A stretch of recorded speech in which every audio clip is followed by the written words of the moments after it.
வணக்கம் ஃப்ரெண்ட்ஸ். லக்ஷ்மி அவர்கள் எழுதிய பூக்குழி அத்தியாயம் 14. அகல்யாவுக்கு பிறந்த வீடு வெகு தொலைவில் இருக்கவில்லை. பக்கத்து டவுனில் அதே வீட்டில்தான் தபால்காரர் குருநாதன் வேலை நின்று ஓய்வு பெற்று பின்னரும் தொடர்ந்து வசித்து வந்தார். தாய் வீடு அருகில் இருக்கிறது என்பதற்காக அகல்யா அடிக்கடி பிறந்தகத்துக்கு போகும் பழக்கத்தை வைத்து கொள்ளவில்லை.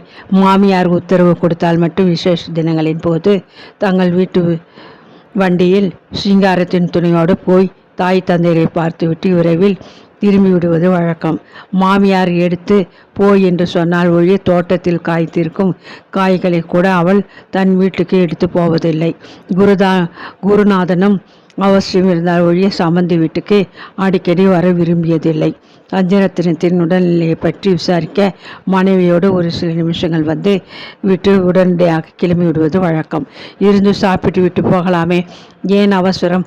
பஞ்சரத்தினம் ஒவ்வொரு முறையும் வாயு உபசரிப்பது வழக்கம். ஆனால் குருநாதன் சாப்பிட உட்கார்ந்து விட மாட்டார். கொண்டான் கொடுத்தான் வீட்டில் கை நனைப்பது தம் கௌரவத்துக்கு பங்கும் என்ற நினைப்பு. மகள் வீட்டுக்கு வரும்போது குருநாதன் வெறுங்கையுடன் வருவதில்லை. ஒரு சீப்பு வாழைப்பழமோ அல்லது தம் தோட்டத்தில் காய்த்த ஒரு கத்தை முருங்கைக்காய்களையோ எடுத்து வராமல் இருந்ததில்லை. நேரே தாம் கொண்டு வந்ததை மகள் கையில் கொடுக்க மாட்டார்.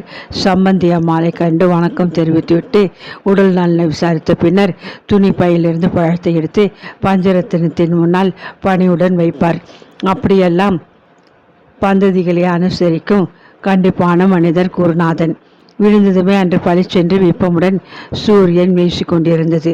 குருநாதன் தலை மீது துண்டை மடித்து போட்டுக்கொண்டு கால் சிறப்பு கிருகிருக்க என்று சப்திக்க துணிப்பையை கையில் பிடித்தபடி தெருவுக்குள் வேகமாக தனியே வந்து கொண்டிருந்தார்.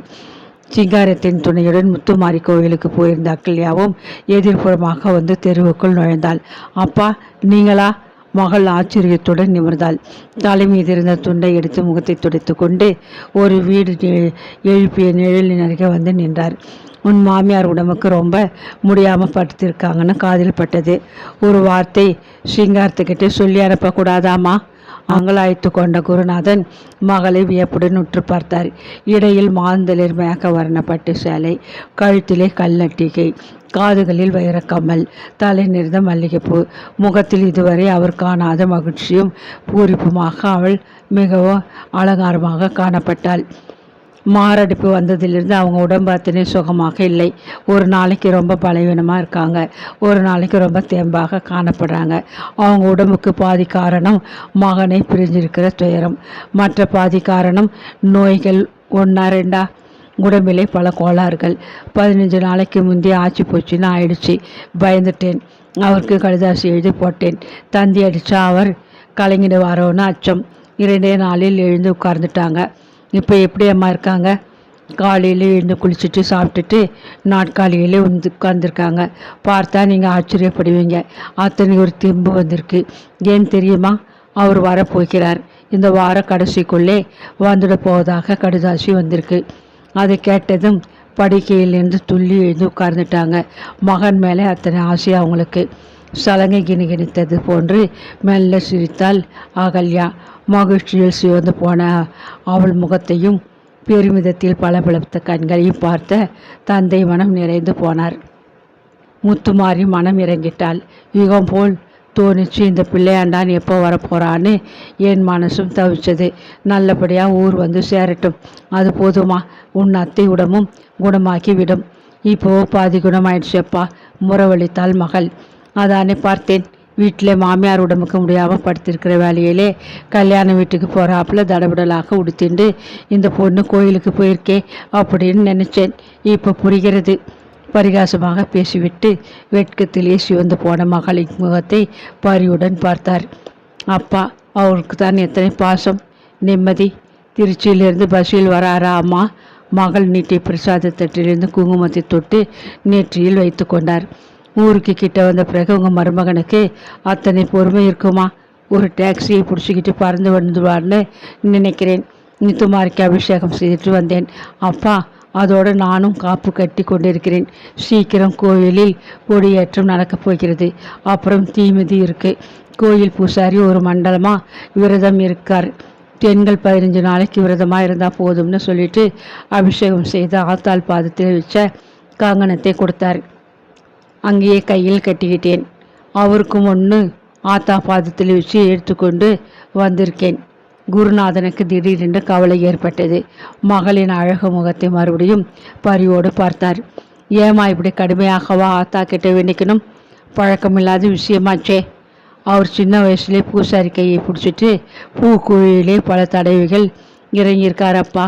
அத்தை கூட பல தடவை இறங்கியிருக்காங்க. அவங்க வீட்டு பெண் என்னையும் ஆத்தா அன்போடு தன் பூவாடையிலே ஏற்றிப்பாள். எனக்கு மனசுலே ஒரு பெரிய நம்பிக்கை. அதனாலே எனக்கு மனசுலே குழப்பமே இல்லை. நீங்களே பாருங்கள், பூ பாவாடையிலே நடக்கிறாப்பால பால் குடத்தோடு பரபரன்னு நான் நடந்து வர்றதை கண்டு பிரமிக்க போறீங்க. அந்த ஆத்தா உனக்கு துணை இருப்பாமா. மனசுல அத்தனை பக்தியும் நம்பிக்கையும் இருந்தால் போதும். அப்பாவும் மகளும் பேசிக்கொண்டே மெல்ல நடந்தனர். தந்தைக்கு முன் விரைவாக வீட்டுக்குள் புகுந்து குளியல் அறைக்கு சென்று கால்களை கழுவி கொண்டு அவசரமாக வந்தாள் அகல்யா. பஞ்சரத்னம் ஹாலில் நாட்காலியில் சாய்ந்தபடி உட்கார்ந்திருந்தாள். பூரணி சமையல் அறையில் வேலையாக இருந்தாள். அத்தை, அப்பா வந்திருக்கிறார் உங்களை பார்க்க கூறியபடி தான் கொண்டு வந்த பிரசாத தட்டை மாமியார் கையறிக்கை வைத்தாள். தட்டை தொட்டு கண்களில் ஒத்தி கொண்டாள் பஞ்சரத்னம். உட்காருங்க, வீட்டில் எல்லோரும் சௌக்கியமா? உற்சாகத்துடன் விசாரித்து கொண்டு மெல்ல திரும்பினாள். அகல்யா இழுத்து போட்ட நாட்காலியில் குருநாதன் கரமுன் கையோடு கொண்டு வந்த பழத்தை பையில் இருந்து முக்காலியின் மீது பஞ்சரத்தினம் அருகே வைத்தார். அகல்யா, உன் மாமியாருக்கு அதை எடுத்து கொடுமா என்றார் ஜாடையாக. என்னப்பா, அத்தைக்கு தேன் கதிலி பழம் கொண்டு வந்திருக்கீங்களே, அவங்க உடம்புக்கு இதெல்லாம் ஒத்துக்காதே. அகல்யா கூறி முடிக்க முன் பஞ்சரத்னம் குழந்தையாக சிரித்தாள். பாருங்க ஐயா, உங்கள் மகள் வாயை கட்டி வயிற்றை கட்டி என்னை வத்த காய போடுறாள். அவளை என்ன செய்யலாம், நீங்களே சொல்லுங்க. வேடிக்கையாக மறுபடியும் உறக்க சிரித்தாள்.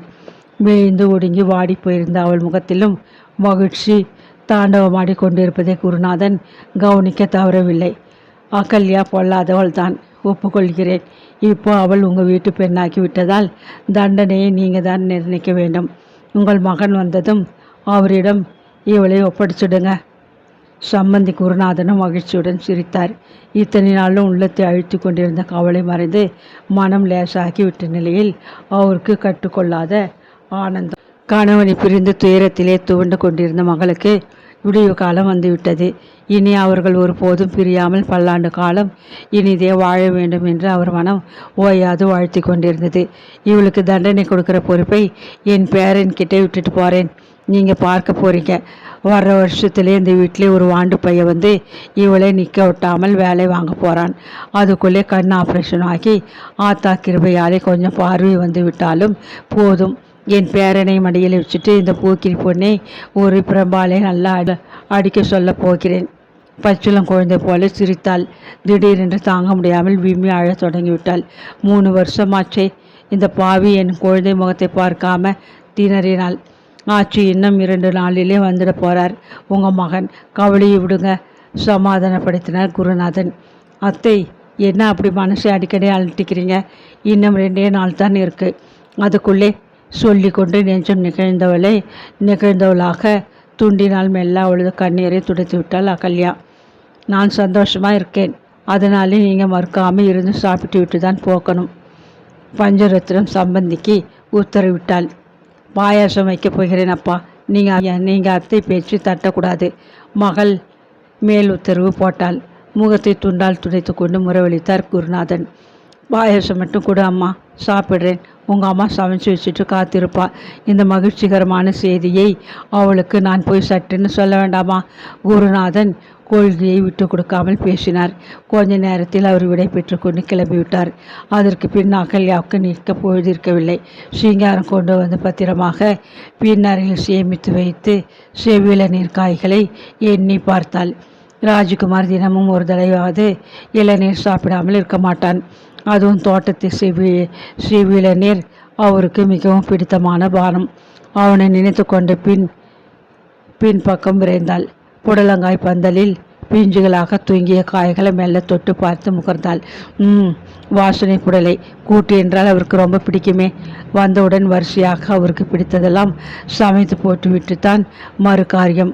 நாக்கு செத்து ருசி கெட்டு இறைச்சி துருமாக்கித்தான் வரப்போறார். என்னென்னவோ எண்ணியபடி நின்றவள் காதுகளில் சைக்கிள் மணி ஓசை கேட்டது. ஒரே ஓட்டமாக வாசலுக்கு விரைந்தாள். தந்தி சேவகன் கையில் இருந்த உரையை கண்டதும் அவள் நெஞ்சு படபடக்க தொடங்கியது. கையெழுத்திட்டு விட்டு வாங்கி பிரித்தாள். சென்னைக்கு வந்து விட்டேன். வியாழன் காலையில் என்னை எதிர்பார்க்கலாம். அன்புடன் ராஜகுமார். மகிழ்ச்சியின் சுமை தாங்காமல் இதயம் இரண்டாகிவிட போனதொரு தவிப்பிலே அவள் ஆடி போய் விட்டாள். தன் உணர்வுகளை அடக்கி கொண்டு மெல்ல உள்ளே வந்தாள். சைக்கிள் மணி சத்தம் கேட்டதே. அகல்யா, தந்தி வந்திருக்கா? குழந்தை எப்போ வரானாம்? சொல்லுமா. என் கண்ணு என்னைக்கு வர்றதாக தந்தி கொடுத்திருக்கான். பஞ்சரத்னம் பதறியபடி நாட்காலியில் நின்று எழுந்து நின்றாள். ஓடி சென்று மாமியாரை தழுவி கொண்டு மெல்ல உட்கார வைத்தாள். பதற்றப்படாதீங்க அத்தை. அவர் வியாழக்கிழமை காலையிலே வந்துடுறதாக தந்தி கொடுத்திருக்கார். ரொம்ப கிட்டக்க வந்துட்டார் அத்தை. மருமகள் ஆனந்தத்துடன் மாமியார் கழுத்தை கட்டி கொண்டாள். இருவர் கண்களும் கனத்தன. நெஞ்சிலே இனிமையான உணர்வுகள் சிலிர்த்தன. அத்தியாயம் 15. சென்னையில் 2 தினங்களுக்கு மேல் தங்கிவிட்டு பின்னர் தான் திருச்சிக்கு பயணம் என்று ராஜ்குமார் முடிவில் ஒப்புக்கொண்டிருந்தான். நண்பனை மகிழ்விக்கும் பொருட்டு இந்த மாபெரும் தியாகத்துக்கு அவன் சம்மதித்திருந்தான். முன்னதாகவே சென்னையில் இருந்த நண்பன் ஒருவனுக்கு திருச்சிக்கு பயணம் செய்ய டிக்கெட்டுகள் வாங்கி வைக்க வேண்டிய தேதிகளை குறிப்பிட்டு எழுதியிருந்தான். அதன்படியே அவன் அகல்யாவுக்கு தான் வரப்போகும் நாளை குறித்து தந்தியும் அனுப்பிவிட்டிருந்தான். விமான நிலையத்திலே வந்து சந்தித்த சென்னை நண்பன் அவனிடம் வாங்கி தயாராக வைத்திருந்த டிக்கெட்டுகளை கொடுத்து விட்டான். அவற்றை பெற்று கொண்டதுமே ஊர் போய் சேர்ந்து விட்டது போன்ற மகிழ்ச்சி ராஜகுமாருக்கு. அந்த நண்பனுக்கு தான் வெளியூரில் இருந்து கொண்டு வந்த பார்சலை கொடுத்து நன்றி தெரிவித்து விடை பெற்று கொண்டு விமான நிலையத்தில் நின்று வெளிவந்தான். காமேஷ் அவனுடன் அந்த பெரிய ஹோட்டலில் வந்து தங்க மறுத்துவிட்டான். முன்பு ஒரு முறை அவன் சென்னைக்கு வந்தபோது புரசைவாக்கம் ராமநாயக்கர் தெருவில் ஒரு சிறு லாட்ஜில் தங்கிய ஞாபகம் அவனுக்கு. அதே இடத்துக்கு தான் மறுபடியும் போக விரும்பி பிடிவாதமாக ஆட்டோ ஒன்றை பிடித்து கொண்டு தனியே புறப்பட்டு விட்டான். வீட்டுக்கு வைக்க அருகில் வந்தும் 3 வருஷங்களாக பிரிந்திருந்த தாயையும் தாரத்தையும் ஓடி சென்று பார்க்காமல் நண்பனை திருப்திப்படுத்த சென்னையில் அவன் அனாவசியமாக தங்க நேர்ந்தது. அவன் சிநேகிதத்துக்காக எவ்வளவு தூரம் விட்டு கொடுத்திருக்கிறான் என்ற உண்மையை காமேஷ் சிறிதும் உணர்ந்து கொள்ளவே இல்லை. முறுக்குத்தனமாக முறித்து கொண்டு வேறு தங்குமிடத்துக்கு போய்விட்டானே என்ற ஆதங்கம் ராஜ்குமாரின் நெஞ்சை அறுத்தது. இத்தனை காலம் நெருங்கி பழகியும் காமேஷை அவனால் சிறிதும் புரிந்து கொள்ளவே முடியவில்லை. மிகவும் நெருங்கிய நண்பன் போலும் பழகுகிறான். திடீரென்று பகைவன் போலவும் இருக்கிறான். இவன் ஏன் இப்படி ஓட்டட்டாம் புல்லாக இருக்கிறான்? அதுவும் ஊர் நெருங்கும் வேளையில் வார்த்தைகளால் நெருப்பாக நெஞ்சை சுடுகிறானே ஏன்? அவனுக்கு ஒரே குழப்பம், ஏமாற்றம், துயரம். போகட்டும், கிறுக்கு பயல். எப்படியாவது வற்புறுத்தி தன்னுடன் அவனை ஊருக்கு அழைத்து செல்ல வேண்டும். அது மிகவும் முக்கியம். அகல்யாவுக்கு ஓர் அற்புதத்தை காட்டப் போவதாக பல கடிதங்களில் திகைப்பூட்டி கொண்டிருந்தானே. அந்த அற்புதத்தை சென்னையிலே அப்படியே விட்டு போக முடியாது. பேய்க்கு வாழ்க்கைப்பட்டால் புளிய மரத்தில் ஏற வேண்டும் என்பது போல் தான் காமேஷின் நட்பும் பலவும் எண்ணியபடி அவன் தனக்கு கொடுத்த அறைக்குள் நுழைந்து தோல் பையை இறக்கி கீழே வைத்துவிட்டு தாங்க முடியாத அலுப்புடன் படுக்கை மீது சாய்ந்து கொண்டான். அவனுக்கு எதுவும் சாப்பிட பசி இருக்கவில்லை. அன்று காலை பம்பாயில் தனியாக அந்த ஹோட்டலில் விடப்பட்ட போது பொழுது நீண்டு அவனுக்கு மிகவும் பாரமாக தென்பட்டது. மிகவும் பழக்கமான ஒரு நண்பர் வசித்து கொண்டிருப்பது நினைவுக்கு வரவே டைரியை புரட்டி முகவரியை தேடி எடுத்துக்கொண்டு கிளம்பிவிட்டான். 3வது மாடி பகுதியில் அவர்களது குடியிருப்பு. மூச்சிறைக்க படிகளை கடந்து வந்த அந்த ஃப்ளாட்டின் முன் நின்ற போது பெருத்த ஏமாற்றம். கனமானதொரு நவத்தால் கதவின் தாழ்பாலில் தொங்கிக் கொண்டிருந்தது. படிகளில் காலிடு ஓசை கேட்டு எதிர் பிளாட்காரர் கதவை திறந்து எட்டி பார்த்தார். அவர் வெளியூருக்கு போயிருப்பதாகவும் வர 1 வாரம் ஆகும் என்றும் அவர் கொடுத்த தகவலில் எரிச்சலும் ஏமாற்றமுமாக ராஜ்குமார் திரும்ப மெல்ல படிகளில் இறங்கினான். உடனடியாக ஹோட்டலுக்கு போக மனமில்லை. மெல்ல நடந்தபடியே வந்து அவன் காந்தி மார்க்கெட்டிற்குள் நுழைந்தான். மார்கழி மாதங்களில் ஊதல் காற்று உடம்பில் பட்டதும், அம்மா புடவை தலைப்பை இழுத்து மூடிக்கொண்டு ஊஸ் என்று பெருமூச்சு விடுவது ஞாபகத்துக்கு வந்தது. கரை முழுவதும் சன்னமாக பூ வேலை செய்த வெள்ளை கம்பளி சால்வை ஒன்றை அம்மாவுக்காக அங்கே கடை ஒன்றில் வாங்கி கொண்டான். அகல்யாவுக்கு கைப்பை ஒன்றும் சேலத்து பார்வதி அம்மாளின் பேர குழந்தைகளுக்கு பொம்மைகளும் வாங்கி கொண்டு ஹோட்டலுக்கு திரும்பினான். பொழுது கழிக்க பொம்பாய் கடை தெருவை சுற்றினான். அலுப்பு இப்போது அவனையும் மரியாதை நன்றாக உறங்கி போனான். இரவு 7 மணி அளவில் தான் எழுந்தான். முகத்தை கழுவி சீர் செய்து கொண்டு கீழே வந்து ரிசப்ஷனில் விசாரித்தான். அவனை யாரும் தேடிக்கொண்டு வரவில்லை என்ற தகவல் கிடைத்தது.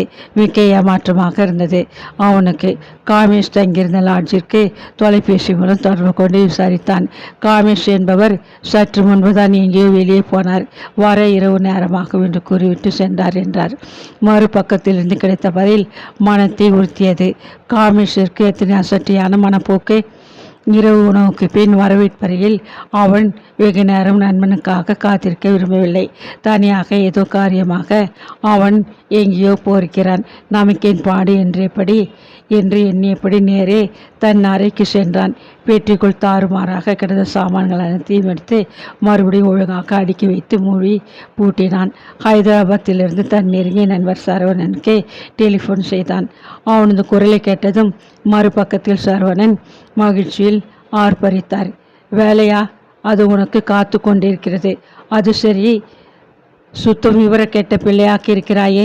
ஊரிலே அம்மாவும் உன் மனைவியும் ஆசையோடு காத்திருக்கும் போது சென்னையிலே ஏன் சும்மா உட்கார்ந்திருக்க?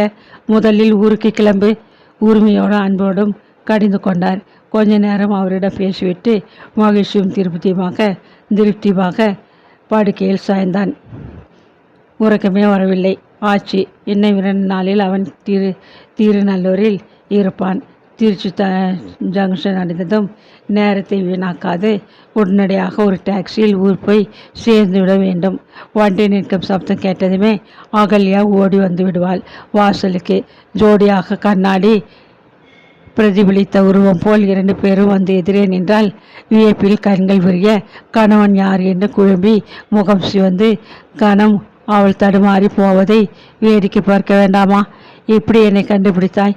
ஒரே தோற்றம், வேணுமனே ஒரே மாதிரி உடை தெரித்து கொண்டு வந்தோமே என்று அவன் கேட்டால் கோபத்துடன் கண்கள் பளபளக்க உதட்டை சுழித்து கொண்டு அவள் இது விளையாட்டா என்று சினுங்கும்போது தனக்குள்ளே கற்பனை செய்து கொண்டு அவன் வாய்விட்டு சிரித்தபடி படுக்கையில் புரண்டான். லேசாக அரை கதவு தட்டப்பட்டதும் வீழ்த்து கொண்டு எழுந்து நின்றான். ஹோட்டல் பையன் காலை பத்திரிகையையும் காஃபி கேட்டிலும் கொண்ட மரத்தட்டை ஏந்தியபடி வெளியே நின்று கொண்டிருந்தான். விடுந்து வெகு நேரம் வரை தூங்கிவிட்டதை உணர்ந்து பரபரப்புடன் குளியலறைக்குள் மறைந்தான் ராஜ்குமார். விரைவில் குளித்து முடித்துவிட்டு வேறு உடுத்தி கொண்டு பையன் தட்டில் வைத்து போன 2 பிஸ்கெட்டுகளை வேகமாக தின்றுவிட்டு ஆறிப்போன காஃபியை குடித்தான். துவாலை, பனியன் இத்தியாதிகளை தோல் பைக்குள் வாரி போட்டுக்கொண்டு ஆரியை மூடி பூட்டிவிட்டு கீழே வந்தான். ரிசப்ஷனில் காலை பணிக்கு வந்திருந்த பெண்ணிடம் சாவியை கொடுக்க கையை நீட்டிய போது அவள் லேசாக முறைவளித்தாள். அகல்யாவை போல் உயரமாக இருந்தாள். தலைமுடியை அள்ளி தூக்கலாக கொண்டை போட்டு கொண்டிருந்தாள். வெளியே அதுக்குள்ளே கிளம்பிவிட்டீர்களே, ஹேவ் அ நைஸ் டைம். மிகவும் பழக்கப்பட்டவள் போல அவள் பேசினாள். கண்கள் சிரித்தன. அகல்யாவுக்கு அப்படிதான். அகன்ற நீண்ட விழிகள், சிரிப்பு மிதக்கும் பார்வை. காமேஷ் கிடைக்கிறான் மடையன் என்று குதறிவிட்டு ஊருக்கு புறப்பட மாட்டோமா என்றதொரு ஏக்கம் நெஞ்சை அடைத்தது. மன்னிச்சுக்க அகல்யா, இன்னும் ஒரே ஒரு நாள் தான். அதற்கு பிறகு நமக்குள் பிரிவே கிடையாது நிச்சயம். தன்னுள்ளே சொல்லிக்கொண்டு அவன் வேகமாக வெளியே நடந்தான். புரசைவாக்கம் ராமநாயக்கன் தெருவுக்குள் நுழைந்தவுடனே விரைவில் அவன் அந்த லாட்ஜை கண்டுபிடித்து விட்டான். கீழ்ப்பகுதியிலிருந்து வெற்றிலைப்பாக்கு கடை, லாண்ட்ரி இரண்டையும் தாண்டி ஊறுகளாக ஓடிய சந்துக்குள் மாடிப்படிகளில் ஏறி வராந்தாவுக்கு வந்தான். வரிசையாக தங்கும் அறைகள் காணப்பட்டன. காஃபி நிறைந்த கண்ணாடி டம்ளரை கம்பி உரியில் தூக்கி கொண்டு வேகமாக வராந்தாவில் விரைந்து கொண்டிருந்த லாட்ஜ் பையனை விசாரித்தான். வைத்த குப்பை கூட எதிரே இருந்த கதவை அவன் சுட்டி காட்டிவிட்டு ஓடிவிட்டான்.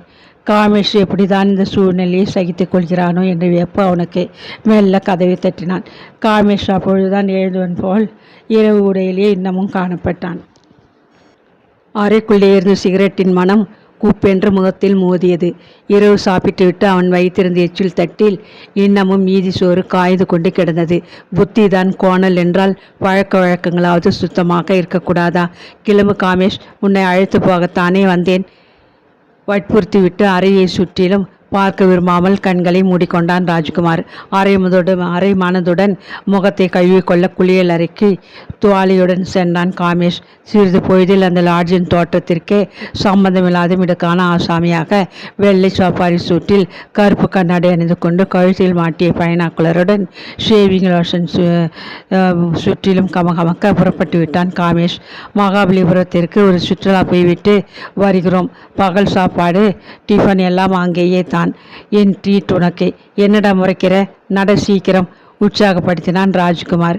பஸ்ஸை விட்டு இறங்கிய பயணிகளுடன் கால்வாயை இருவரும் மகாபலிபுரத்தை சுற்றினார்கள். வெயில் உச்சியை அடைந்த போது ஆளுக்கு ஓர் இளநீரை குடித்துவிட்டு கடற்கரை பக்கம் நடந்தனர். நீலவண்ண கடல் நீரும் வெள்ளை மணலும் ராஜ்குமாரின் உள்ளத்தை மெல்ல வருடின. காமேஷ், வெயில் வேளையில் கடல் நீர் ஜில்லுன்னு எப்படி மயக்குகிறது பார்த்தியா? என் கையை பிடிச்சுட்டு இறங்கடா. ஒரே ஒரு சின்ன குளியல் ரொம்ப சுகமாக இருக்கும். தாய் நாட்டுக்கு வந்திருக்கோம். சமுத்திர ஸ்நானம் பண்ணுவோம் வா.